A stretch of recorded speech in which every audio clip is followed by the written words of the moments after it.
You guys may not know this, but one of my favorite places on the planet, Nashville, Tennessee.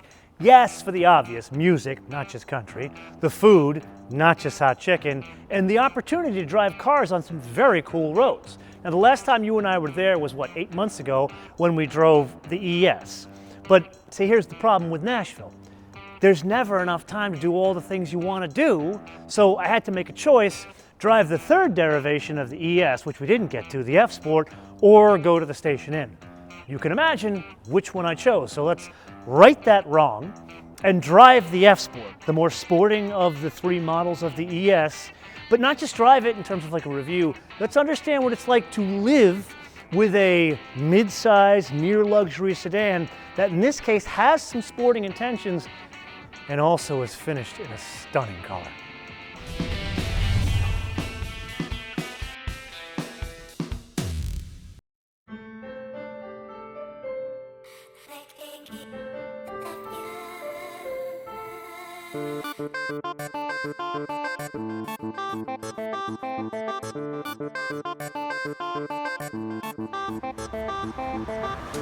A recap: 3.5 V6, 302 horsepower, comes in at 6,600 RPM. That is an ouch.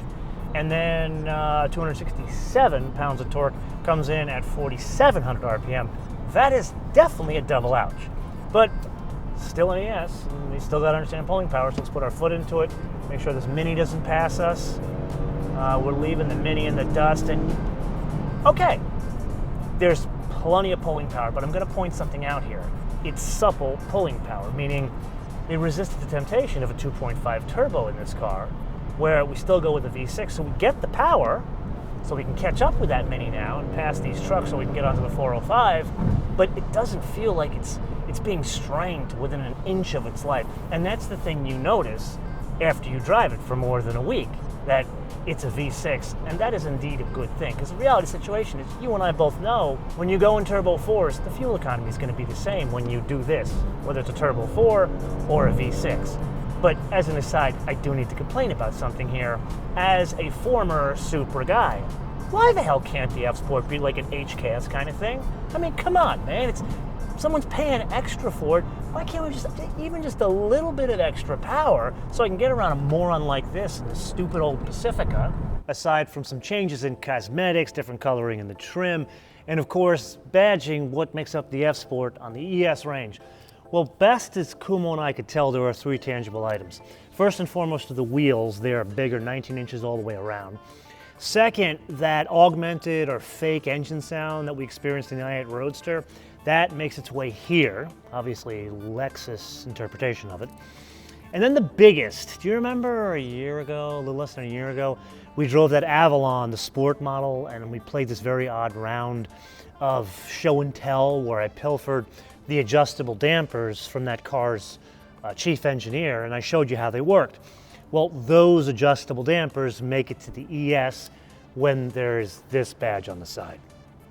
Let's go into my own home brew. I set it up just on the stiff suspension, took out the throttle mapping change because all we're focusing on is the F Sport change, which is the suspension. So let's put our foot into it, come around a twisty road here on the top of stunning PV. I can't help noticing there is some control over the torque steer, but what you do notice, man, is that wheelbase. 113-inch wheelbase in this thing. So you know you get into like a GTI, and it's a magical vehicle, and you'd swear that thing ain't front-wheel drive when you really push it. That's because the wheelbase is much shorter. This is, 3 inches shorter than a 5 Series.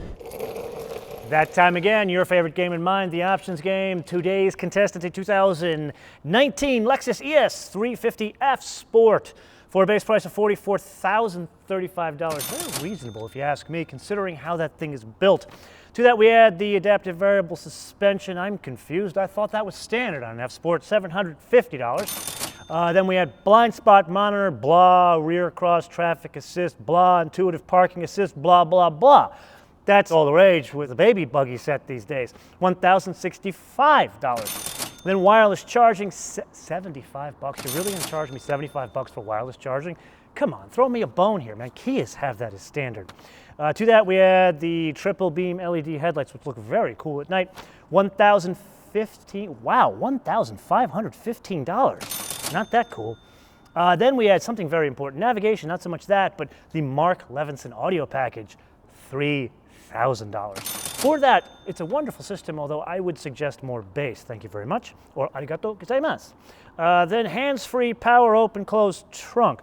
Was surprised to see that on a mid-size near luxury car, $550. Then Santa Maria Madre di Dios, ultrasonic blue mica, $595, very well spent.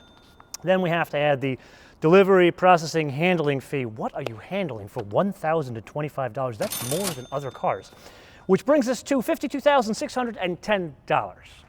Now, before we get back to driving, Kumo wanted me to leave this little nugget in your head.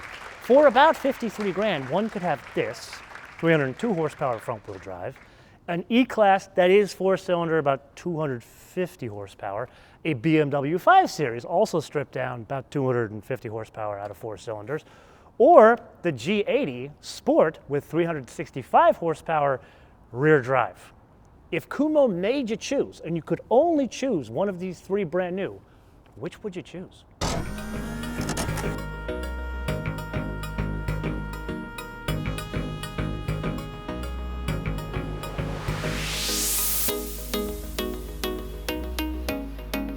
Trying to maneuver a 113-inch wheelbase car on its super small, teeny little parking lot without smacking up the very pretty arse. And apparently I did not hit anything, so yeah, that works. That is one of the benefits of it being a little bit shorter than an E-Class or a 5 Series. It's a bit more maneuverable around town, which I didn't quite expect. And when I say maneuverable, I mean in tight spots, when you're in parking lots, and trying not to hit the RX that is turning right in front of you. So, there you go. We found out earlier in this episode that someone pilfered $550 out of our pocket for us to be able to do this. Okay, now that we got that out of the way, I have incredibly high hopes for this, because after all, this is practical. So here we go. The first missile, I don't know what the and then is going to go in here after these two get in here, but we're going to try to really load this thing up. No, that did not work. Oh, maybe it'll go the other way. Let's try putting fins in the back. No, that's definitely not going to work. This did not go smashing. Maybe they won't notice.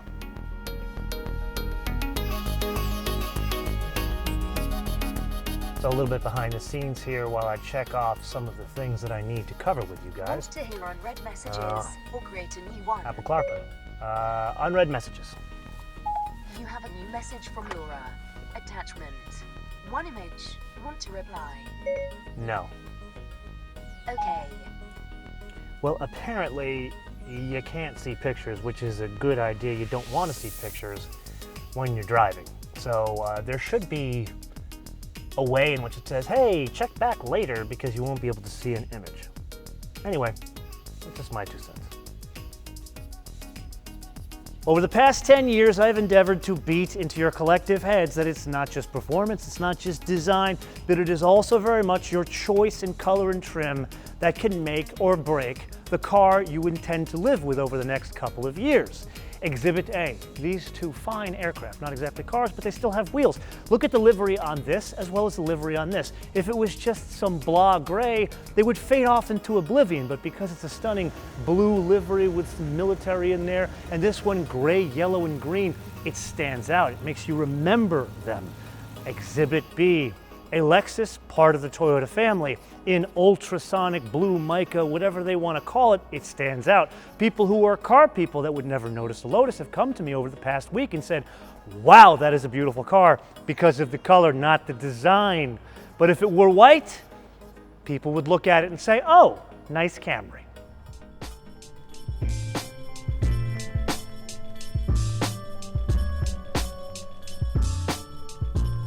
You remember when we met Suga-san and he talked about the interior design of the LS and how the whole concept was they went to a furniture store on the Ginza and modeled the interior of the LS after this special seat where you kind of sink into it and the armrests are high. Well, apparently that now makes it to the ES. Now that I've spent probably almost a week with this thing, I noticed the difference. The armrests are high, but more importantly in the F Sport, the seat is more scooped out. So now you're sitting more in the car than on the car, more so than the base version of the ES. The only thing I would add to the seat is a seat extension, which they do have on the LS. Perhaps that's something they should add to the F Sport package, or maybe like an orthopedic seat package like they had back in the day of old school Mercedes. So after all, this is now something that competes directly with Mercedes, so why not have a direct competing option? And now, for those of you that are practical, let's discuss efficiency. The US government calls this 302 horsepower, 3.5 V6 for 22 in the city, 31 on the highway, a combined average of 25 mpg. Now, you know how they say your results may vary? Apparently that was indeed the case because Kumo did some number crunching and came up with the following.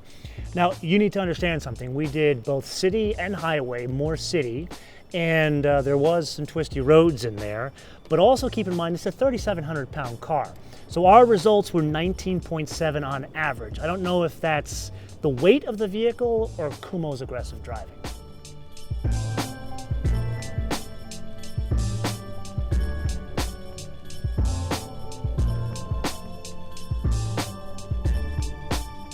You're thinking about like, where am I gonna put this? When I first got in the car, I started putting it here, but they've got this caddy here, which interestingly works for phablet-sized telephones, which I have even with the case. Very nice touch. Arigato gozaimasu, Suga-san. But I'm not going to sit here and sing praises about something that I don't quite understand. BMW now has wireless CarPlay in like 5 cars, 6 cars. This is Lexus, man. Why the hell don't you have wireless CarPlay in the fancier version of your ES? I mean, at this point, I feel like all cars, not just fancy cars, are going to get to the point of having wireless CarPlay. I don't understand why BMW is the only one that offers it and others don't. Am I the only one that thinks that's crazy? Let me know in the comments below. Think of it as like an additional question.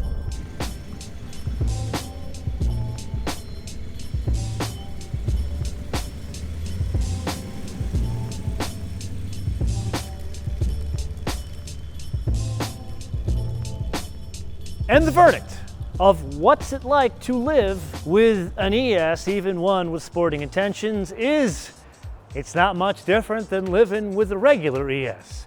Yeah, it's a little bit sharper and it looks a little bit cooler, and there's a slight difference on the interior, but at the end of the day, the core of what makes an ES is there, which means it's never gonna die. You're gonna get sick of it before it dies. You're gonna give it to your kid in like 10 years from now, and then you're gonna tear another one off the roll. However, there is a bigger problem, and that is the GS. You see, I love the GSF. It's an old world car from an old time, but it still lives in today.